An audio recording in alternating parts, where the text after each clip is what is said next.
Welcome back to my channel, my dear friends, and I would like to apologize for a little delay in my next video. And the next thing we are going to talk about is how to talk about liars. Okay, so we left our videos at session 13, so now it's going to be 14 to 17. ये जो हमारा sessions है, ये session 14 से 17 हम लोग को पढ़ना है, ठीक है, 14 to 17, जिसमें लायर्स के बारे में पढ़ना है हमें. So without further ado, excuse me, let's start with our first word.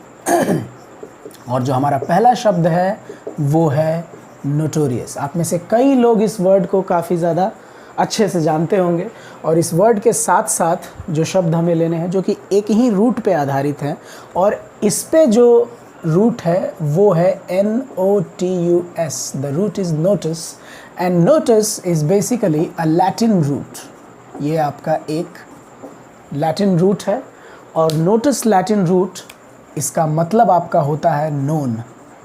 And when you से known, it simply means kind of famous, जो लोगों द्वारा जाना जाए, काफ़ी ज़्यादा जाना माना.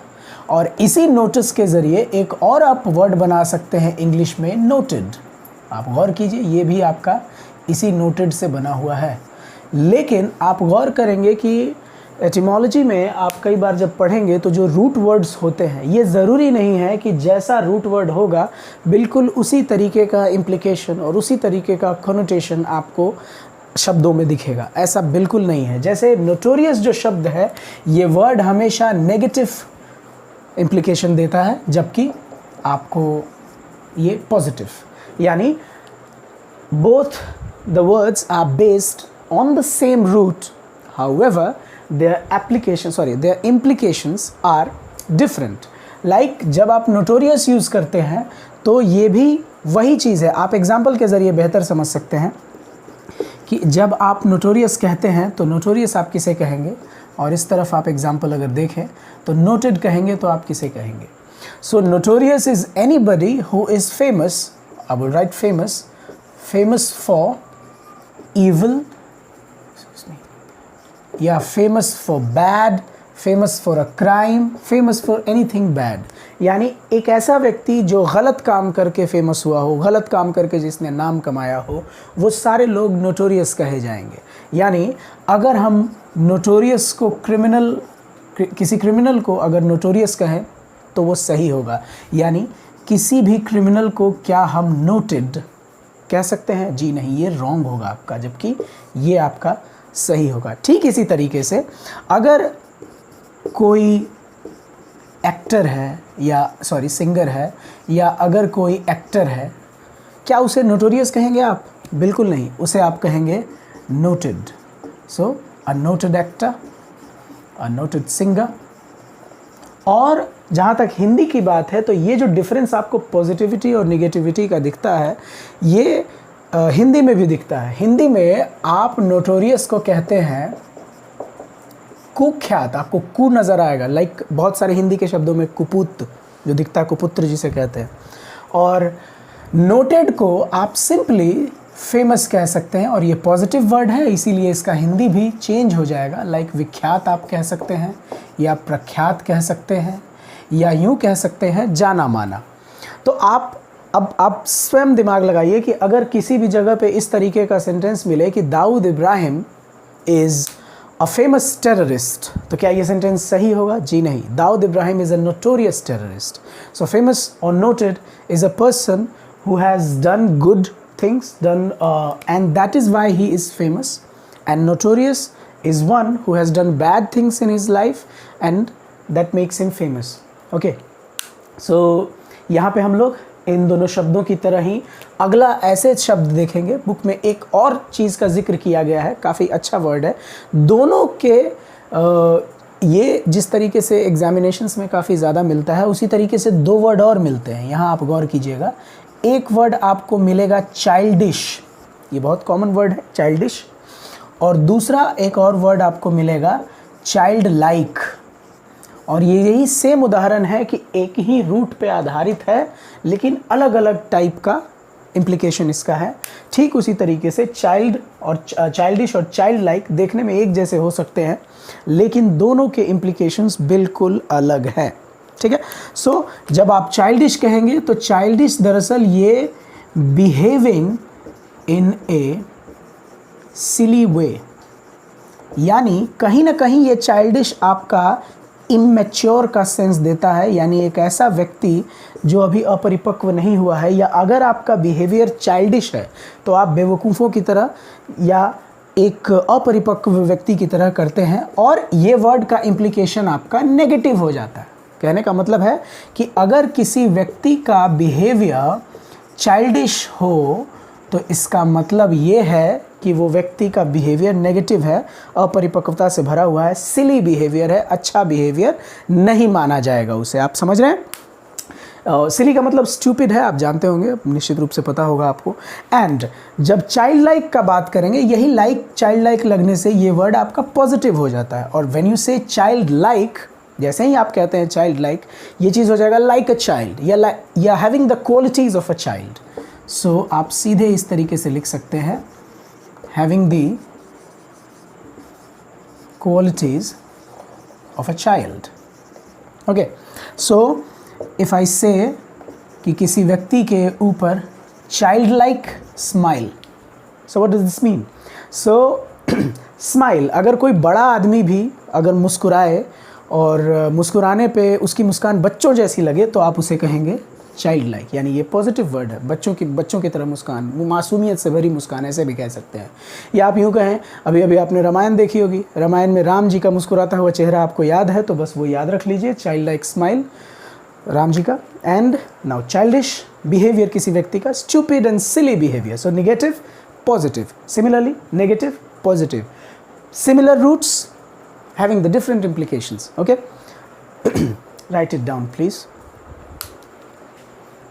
Okay, तो जो हमारा दूसरा शब्द है वो है consummate.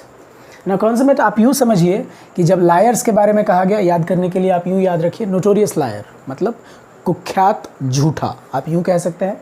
अब आप कॉन्समेट, मैं फिर से आपको ये बताना चाहूँगा कि जब भी कॉन्समेट या कोई भी वर्ड इस सेशन में हम लोग लेंगे, सारे वर्ड्स काफ़ी इंपॉर्टेंट होंगे एंड अलग अलग तरीके से यूज़ भी आप सीखेंगे। ये ज़रूरी नहीं कि सिर्फ लायर्स को ही आप कहेंगे, बट व्हेन यू से अ कॉन्समेट लायर, ठीक है, ये वर्ड का आप यूँ समझ लीजिए कि इसका मतलब आप यूँ लिख सकते हैं कि कोई व्यक्ति जो बहुत ही ज़्यादा दक्ष हो, means somebody who is highly skilled is called consummate. Okay, और आप कई दफ़े इसको यूँ भी कह सकते हैं somebody who is perfect, जो कि काम करने में परफेक्ट हो, मतलब इतनी दक्षता से वो झूठ बोलता है इस बुक के अनुसार, या इतनी ज़्यादा उसे प्रैक्टिस हो चुकी है, या इतने परफेक्ट तरीके से बोलता है कि आपको पता भी नहीं चलेगा कि वो झूठ बोला या नहीं बोला। और जो इसमें रूट आपको मिलेगा वो रूट है SUMMUS, समस, ये भी आपका लैटिन रूट है। ओके, एंड इस समस का जो मतलब है वो आपका इंग्लिश में निकल के आएगा हाईएस्ट। समस simply means highest. So consummate अगर कोई और भी चीज़ होगा तो वो हाईएस्ट पॉइंट पे पहुंचा हुआ होगा। इसी समझ से आप और भी रूट्स बना सकते हैं, लाइक एक और भी इंग्लिश वर्ड्स बनेंगे। लाइक आपका एक वर्ड है समिट, जो कि काफ़ी इंपॉर्टेंट है, आपको पता चलेगा, उसका मतलब भी पीक या टॉप पॉइंट ही होता है। अगर आप लिखना चाहें तो इस तरीके से लिख सकते हैं, हालांकि ये वर्ड आपको फिर बाद में भी मिलेगा। समिट का मतलब भी हाईएस्ट पॉइंट ही होता है, ये इंग्लिश वर्ड है। ओके, एंड कभी कभी ये भी देखा गया है कि इसी वर्ड का इस्तेमाल, ये कंज्यूमेट वर्ड का इस्तेमाल कंज्यूमेट मैरिज, इसमें भी किया जाता है। तो अब आप ये समझिए कि ये इस्तेमाल थोड़ा सा डिफरेंट हो जाता है यहाँ पे। और अगर कोई व्यक्ति शादी करे और शादी करने के बाद अगर वो अपने मैरिज को कंज्यूमेट करता है, इसका मतलब है कि वो उसको टॉप पॉइंट पे ले जाता है या उसको पूर्ण करता है। So basically in a dictionary when you find this word consummate a marriage, or when you find this whole expression or phrase, you will find that to consummate a marriage means to make a marriage perfect by having physical relationship with your wife. So this is the extra meaning that I am going to give you here. So आपको ध्यान सिर्फ इतना रखना है कि अगर किसी marriage को कॉन्सुमेट किया गया, इसका मतलब है कि शारीरिक संबंध बना करके आप अपने मैरिज को कॉन्सुमेट करते हैं। सिर्फ शादी कर लेने से नहीं, आप पूरी तरीके से बाल बच्चेदार हो जाते हैं, ऐसा कहने का सेंस बनेगा। ठीक है, तो इसको लिखिए आप। So our next word is incorrigible. ये वर्ड काफ़ी अच्छा है और कई दफ़े एसएससी के एग्ज़ाम्स में आ चुका है। ठीक है, और इसमें जो लैटिन रूट है, ये लैटिन है आपका कॉरिगो। कॉरिगो लैटिन पे ध्यान कम और इसके से रिलेटेड एग्जांपल्स और मेरे एक्सप्लेनेशंस पे ज़्यादा देंगे आप। ठीक है, हालांकि लैटिन याद रखने से आपको बहुत फ़ायदा होगा। इसी कॉरिगो का मतलब आपका करेक्ट हो जाता है। टू कॉरिगो मीन्स टू करेक्ट और सेट स्ट्रेट, इसका ये भी एक मतलब हो सकता है। तो करेक्ट और सेट स्ट्रेट विच मीन्स सीधा करना या ठीक करना, आप यूँ समझे। ठीक है, तो करेक्ट आप देखेंगे कि इसी कॉरिगो से करेक्ट या और भी अंग्रेजी के शब्द बनेंगे। एंड आप ये देखिए, इन जो आपको नज़र आ रहा है इन, ये आपका देखने में तो निगेटिव प्रीफिक्स है, तो आपको कोई टेंशन तो है नहीं, आपको तो समझ में आ ही रहा होगा कि ये निगेटिव है। और लास्ट में IBLE लगा हुआ है, यानी ये योग्य का सेंस देता है। ABLE एबल और IBLE एबल, ये दोनों आपको एडजेक्टिव्स बनाने के लिए इस्तेमाल करते हैं। और ये कॉरिगो मीन्स करेक्ट। अब अगर सिर्फ कॉरिजिबल रहे, मतलब सिर्फ कॉरिजिबल रहे बिना इन के, तो जिसे करेक्ट किया जा सके, अर्थात अब इनकॉरिजिबल हो जाएगा जिसे करेक्ट ना किया जा सके। यानी आप इसे यूँ कह सकते हैं, not able to be corrected. या अगर नॉर्मली आसान भाषा में लिखना चाहें तो आप यूँ भी लिख सकते हैं, कांट बी करेक्टेड, जिसे सुधारा ना जा सके, कांट बी करेक्टेड। या ये भी आप लिख सकते हैं एक और एग्जाम्पल में, इसके मीनिंग में, somebody who is beyond correction और beyond reform। रिफॉर्म कहते हैं सुधार को, तो जिसमें सुधार ना किया जा सके उसे आप कहेंगे incorrigible. Now let's take some example here. So if I say incorrigible liar, so ये वो लायर होगा जिसे अब ठीक करना मुश्किल है, यानी अब ये आदमी ठीक नहीं हो सकता है किसी भी तरीके से।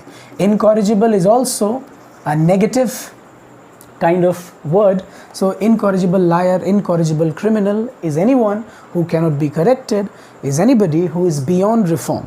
Okay? जिसे सुधारा ना जा सके। आप हिंदी में भी चाहें तो लिख सकते हैं, मैंने कई बार कहा है। अगर आपको कोई वर्ड मेरे द्वारा एक्सक्यूज़ मी हिंदी में इस बोर्ड पे लिखा हुआ ना मिले तो आप सुन करके भी आप लिख सकते हैं, if you need Hindi. Otherwise अगर आप अंग्रेज़ी में समझ पा रहे हैं तो ये आपके लिए ज़्यादा बेहतर होगा। ठीक है, लिखिए फटाफट।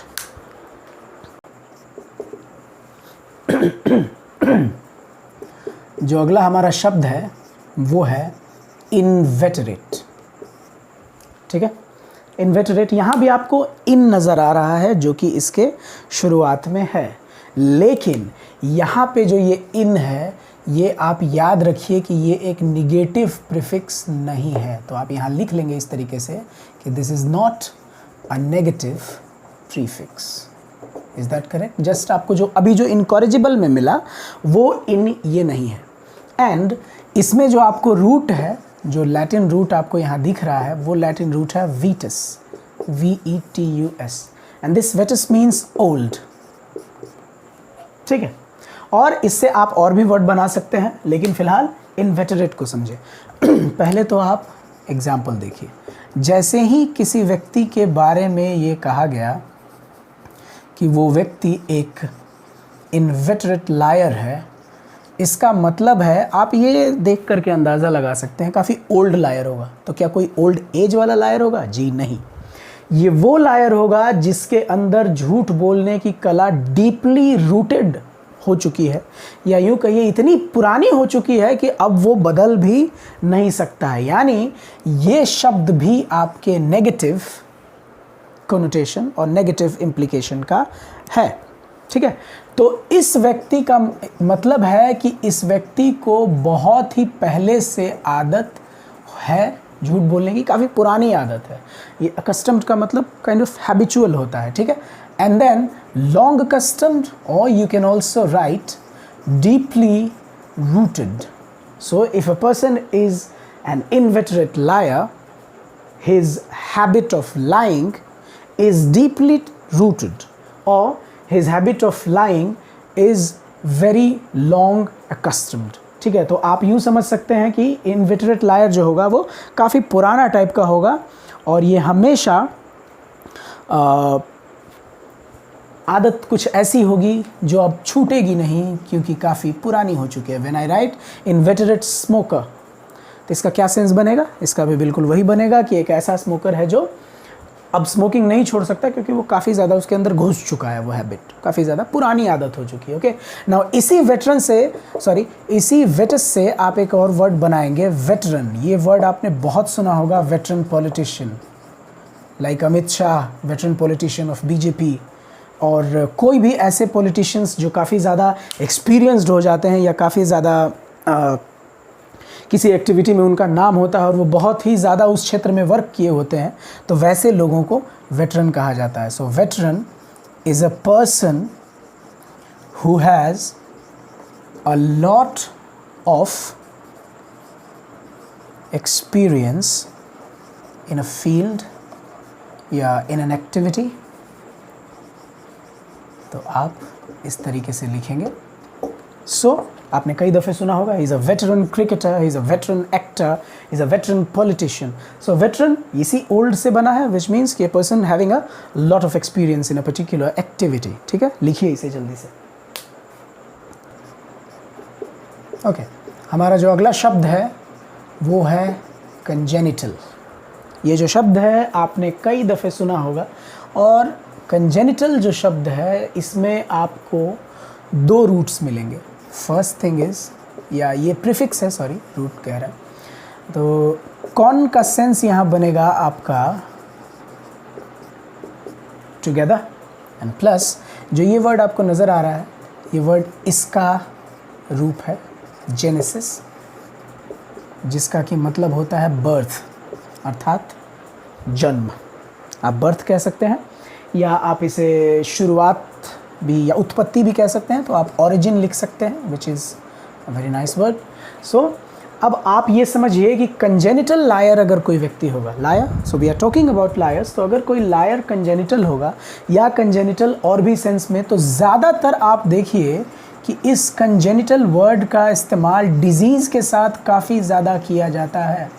सो अगर किसी व्यक्ति को कोई बीमारी कंजेनिटल है, इसका मतलब है कि together with birth, which means कि जिस समय उसका जन्म हुआ उसी समय से उसे थी, मीन्स जन्म के वक्त से ही वो बीमारी थी. तो जन्मजात, आपने एक शब्द हिंदी में सुना होगा, बिल्कुल वही है, जन्मजात बीमारी है. जैसे आपने कभी कभी ये भी अभी महाभारत अगर आपने देखी होगी, तो अभी तो चल ही रहा है महाभारत आपके चैनल पे. सो कंजेनिटल ब्लाइंडनेस, मेरे ख्याल से आपको पता चल गया होगा मैं बात किसकी कर रहा हूँ. मैं बात कर रहा हूँ धृतराष्ट्र की. धृतराष्ट्र जो बचपन से ही अंधे थे, तो कंजेनिटल ब्लाइंडनेस इज़ जन्मांधता, ऐसा इस शब्द का जिक्र महाभारत में भी है. सो कंजेनिटल का सीधा सीधा आप मतलब लिख सकते हैं हैपनिंग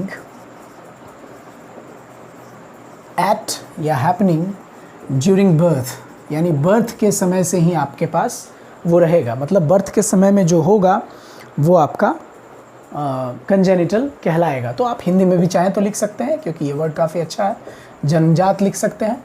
इस वर्ड को आप अलग अलग तरीके से भी यूज़ कर सकते हैं. ये शायद एक ऐसा वर्ड है इस सेशन में, इन तीनों सेशन में, जिसका कि पॉजिटिव मतलब मीनिंग भी इसका निकल के आ सकता है. हालांकि पॉजिटिव तो नहीं ही है अगर डिजीज़ के सेंस में यूज़ किया जाए या ब्लाइंडनेस के सेंस में यूज़ किया जाए. तो जो हमारा अगला शब्द होगा जो मतलब इसी रूट पे आधारित होगा, वो आपका है जेनेटिक्स. आपने ज़रूर ये सुना होगा कि जेनेटिक्स किसे कहते हैं. ये एक साइंस है, ये इसी पे आधारित है जेनेटिक्स. और जेनेटिक्स में हम लोग पढ़ते क्या हैं, तो जेनेटिक्स में हम लोग आनुवांशिकी पढ़ते हैं. आनुवांशिकी का मतलब है कि हेरिडिटरी कैरेक्टरिस्टिक्स जो होगा, सबसे पहले तो आप इसका एडजेक्टिव फॉर्म देखिए, ये देखिए जेनेटिक. और जेनेटिक को काफ़ी अच्छे शब्द इससे हेरिडिटरी के सिनोनिम्स माना गया है. और जेनेटिक या हेरिडिटरी दोनों की हिंदी काफ़ी अच्छे से आपको डिक्शनरीज़ में मिलेगी, आनुवांशिक. ठीक है, सो ये बात हो गई. अब ये दोनों एडजेक्टिव हुए. ठीक है। अब इसी से जब आप नाउन बनाएंगे तो आपका वो बनेगा, वो जो साइंस है वो जेनेटिक्स कहलाएगा, यानी it's the science of genetic, या यूँ कहिए हेरिडिटरी चीज़ों के बारे में पढ़ना। जेनेटिक्स में हम लोग यही पढ़ते हैं कि किसी व्यक्ति का क्या गुण था या किसी चीज़ की क्या जीन्स थे, कहाँ से वो उसकी शुरुआत हुई, ये सारी चीज़ें हमें पढ़नी पड़ती हैं, ठीक है। उसके बाद जेनेटिक्स में जो चीज़ हमें पढ़नी होती है वो वर्ड आती है आपकी जीन। ये जीन भी आपका इसी ओरिजिन से बना हुआ वर्ड है, ठीक है। इसके बाद जब हम लोग कई दफ़े ये चीज़ भी पढ़ते हैं कि किसी व्यक्ति के फैमिली में कौन कौन से लोग हुए और कितने लोग हुए और कौन कौन से किस जीन के थे, तो जीनियोलॉजी भी आपको देखने को मिलता है। सो जीनियोलॉजी इज़, ये आपके OWS के हिसाब से अच्छा वर्ड है, स्टडी ऑफ फैमिली ट्रीज़, किसी व्यक्ति के ख़ानदान के बारे में, उसके पूरे फैमिली के बारे में पढ़ना कि कौन व्यक्ति कहाँ से आए हुए थे, ठीक है। So the study of family trees and their ancestral origin, यानी उनके पूर्वजों का क्या ओरिजिन था, उनको पढ़ने की साइंस को जीनियोलॉजी आप कहेंगे, ठीक है। इसके बाद इसी पे, यहाँ तो जगह की कमी हो गई भाई साहब, मिटा ही देते हैं इसे। इसके बाद हम लोग आगे बढ़ेंगे। देखिए मैं यहाँ मिटा रहा हूँ, यहाँ पे रब कर रहा हूँ मैं, थोड़ा ध्यान दीजिएगा। यहाँ पे इस वर्ड को आपने लिख लिया होगा मेरे ख्याल से। सो इसी पे आधारित जो आपका शब्द है, एक ये भी वर्ड मिलेगा जेनिटल। एंड जेनिटल ऑर्गन्स जो होंगे आपके बॉडी में, जो भी जेनिटल ऑर्गन्स होंगे, ये वो बॉडी पार्ट्स होंगे जो सेक्सुअल एक्टिविटीज़ में या रिप्रोडक्टिव सिस्टम के ऑर्गन्स कहे जाएंगे। तो आप इसे यूँ लिख सकते हैं अगर चाहें तो, रिप्रोडक्टिव ऑर्गन्स, ये आपके काफ़ी काम करेंगे। यानी जो भी प्रजनन संबंधी जो भी आपके अंग होंगे उनको आप जेनिटल ऑर्गन्स आप कहेंगे, ठीक है। एंड फाइनली जो हमारा रूट था उसको आज के डेट में क्या कहेंगे आप? सो इफ आई से genesis of anything, genesis of anything, एक टर्मिनेटर नाम की फिल्म आई थी हॉलीवुड में, उसका एक मूवी उस पर जेनेसिस भी थी। And genesis of anything which means the beginning of anything. You can very easily remember this word beginning or genesis of anything, ठीक है। Beginning or birth of anything or the origin of anything. You can write all the three words. Okay? तो gene के ऊपर हमने जो word सीखे वो था congenital, genesis, now genetic, genealogy, genetic science, gene, genital and genesis. Is that easy? चलिए इसे लिखिए आप। So we have our next word, here it is chronic. इस वर्ड में, ये भी आपका एडजेक्टिव ही है, और इस वर्ड में जो आपका रूट है वो है क्रोनोस, और ये ग्रीक रूट है, सबसे पहले आप ये जानें। And Greek root it means time.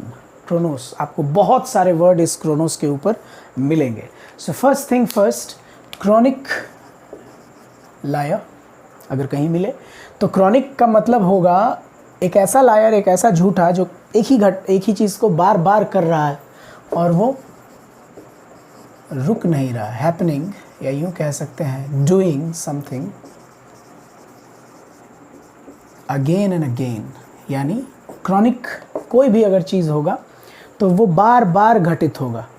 सीधा सा इसका एग्जाम्पल है, आप कई जगहों पे यूज़ कर सकते हैं इस तरीके से। जैसे आप देखिए कि अगर किसी व्यक्ति को कोई क्रॉनिक डिजीज़ हो, यानी कोई बीमारी भी अगर क्रॉनिक है, इसका मतलब है कि वो बार बार लौट के आ रही है, वो ठीक हो जाती है फिर से वापस हो जाती है।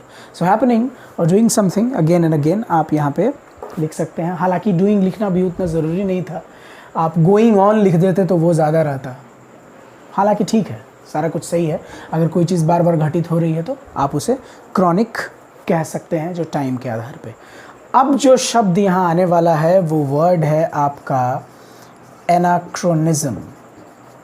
ये बहुत इंपॉर्टेंट वर्ड है एनाक्रोनिज्म। कई बार आपके एग्जामिनेशंस में पूछा जा चुका है। तो जो चीज़ आपको समझना है इसमें वो ये है कि इसमें तो सबसे पहले आपको जो चीज़ समझनी है वो ये रूट, जो कि ये रहा क्रोनोस। एंड नाउ ये जो ISM दिख रहा है ये तो आपको नाउन बनाने वाला रूट है, ठीक है। एंड जो इसमें आपको प्रीफिक्स दिख रहा है वो है एना या एना प्रीफिक्स, या कई बार ए प्रीफिक्स भी आता है, जो ये दरअसल आपका एक नेगेटिव प्रीफिक्स है, अर्थात शब्दों को नेगेटिव बनाता है। अब जो एनाक्रोनिज्म को आपको समझना है वो ध्यान से समझिए। Anachronism is according to this book is anything that is out of time. And when I say out of time तो इसका तो सेंस निकल के आ गया समय के बाहर, या आउट ऑफ प्लेस, आप ऐसे भी चाहे तो लिख सकते हैं। लेकिन जो बात आपको यहाँ समझनी है वो ये कि जब भी एनाक्रोनिज्म होगा तो आप किस चीज़ को एनाक्रोनिज्म कहेंगे। तो इसे समझने के लिए एक सिंपल सा एग्जांपल मेरे को याद आता है। मैंने गदर मूवी देखी थी, गदर आप सबने देखी होगी, सनी देओल वाली। तो उसमें एक सीन था जब एक व्यक्ति साइकिल उठा करके सनी देओल को मारने के लिए वो चिल्लाता है तारा सिंह को मारने के लिए। तो वो जो साइकिल उठाता है वो साइकिल होता है एटलस का, आप समझ रहे हैं, साइकिल था एटलस का। लेकिन ये घटना जो फिल्म दिखाई जा रही थी वो आज़ादी के वक्त की थी। आज़ादी के वक्त जो बंटवारे के दौरान जो दंगे हुए उस पर आधारित फिल्म थी, और उसमें जो एटलस दिखाया गया उस समय एटलस था ही नहीं। तो आप समझिए एटलस साइकिल उस वक्त नहीं था, लेकिन 1947 में उसे दिखाया गया, तो यही आउट ऑफ टाइम हो गया ये। या अगर आप यूँ चलिए कि मान लीजिए अगर मोहनजोदारो टाइप की फिल्म है या कोई भी ऐसी फिल्म है जो हिस्ट्री से रिलेटेड है, लाइक अगर जोधा अकबर मूवी मान लीजिए बनी हो और जोधा अकबर में कार दिखा दी जाए, तो वही एनाक्रोनिज्म होगा। So anachronism is a situation which is not related, not correctly related to time, or which is out of time, ठीक है। सो एनाक्रोनिज्म आप याद रखेंगे। सेम फंक्शन में एक और वर्ड जो मैं बताना चाहूँगा वो वर्ड है आपका इनकॉन्ग्रुअस। ये दोनों वर्ड के बीच का डिफरेंस आप ज़रूर समझिए, क्योंकि दोनों वर्ड बिल्कुल सिमिलर लगते हैं, ठीक है।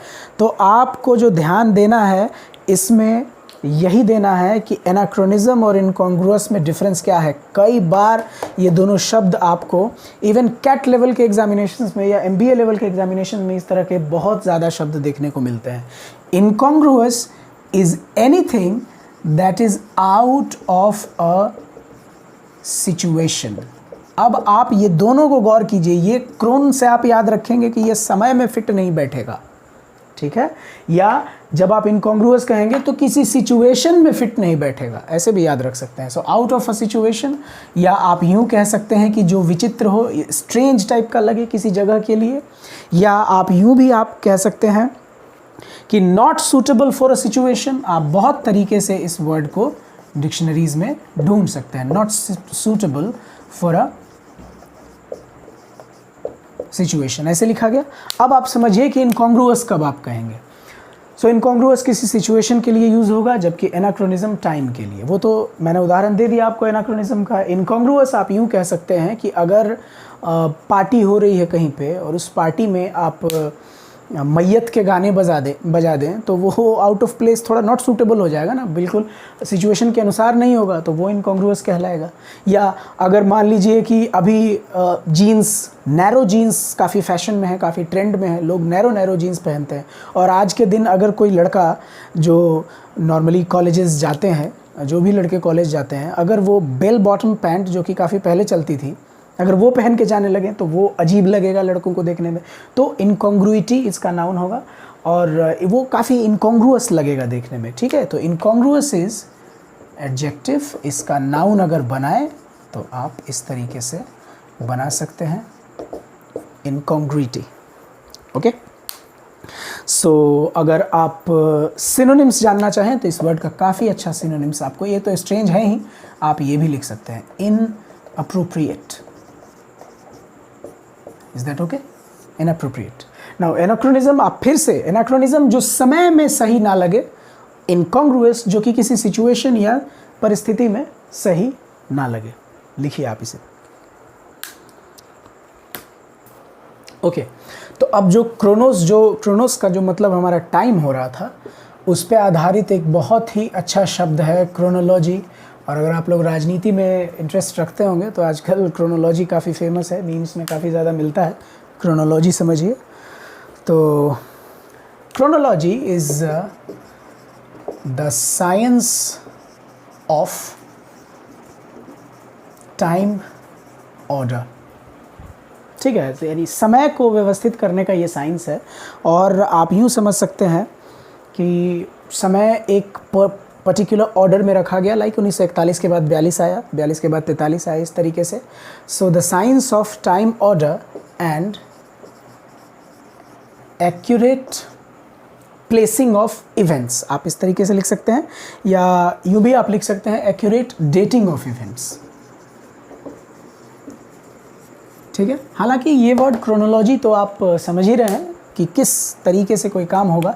इसका एडजेक्टिव फॉर्म काफ़ी ज़्यादा प्रचलित है, क्रोनोलॉजिकल ऑर्डर में कोई काम किया जाता है, अर्थात क्रोनोलॉजिकल ऑर्डर में कोई भी चीज़ सजाया जाएगा, इसका मतलब है उसी ऑर्डर में सजाया जाएगा जिस ऑर्डर में वो घटनाएं घटित हुई हैं, उसी क्रम में सजाया जाएगा जिस क्रम में वो घटनाएं हुई हैं। तो क्रोनोलॉजिकल का मतलब हो जाएगा कि ordered in the way they happened, यानी कि कोई भी घटनाएं जो घटित हुई उसको उसी ऑर्डर में सजाना जिस तरीके से वो जिस समय में वो घटित हुई थी, ठीक है। अब जो हमारा अगला शब्द है वो वर्ड है क्रोनोमीटर। अब ये वर्ड आप आराम से इस वर्ड का मीनिंग निकाल सकते हैं, क्योंकि मेट्रन हम लोग पहले ही पढ़ चुके हैं, नापना, मापना, एंड क्रोन का मतलब टाइम, यानी क्रोनोमीटर जो होगा ये समय को मापेगा, आप तो ये समझ सकते हैं। और ये जो क्रोनोमीटर होता है ये शिप्स पे यूज़ किया जाता है। So it's a highly accurate timepiece, ये it's a highly accurate timepiece used on ships, ये आप याद रख सकते हैं, समय मापक या घड़ी कह सकते हैं, और क्या, ये काफ़ी है। और इसी से फिर आपका ये वर्ड भी बनेगा chronometry, and chronometry is what, same thing, it's the measurement of time.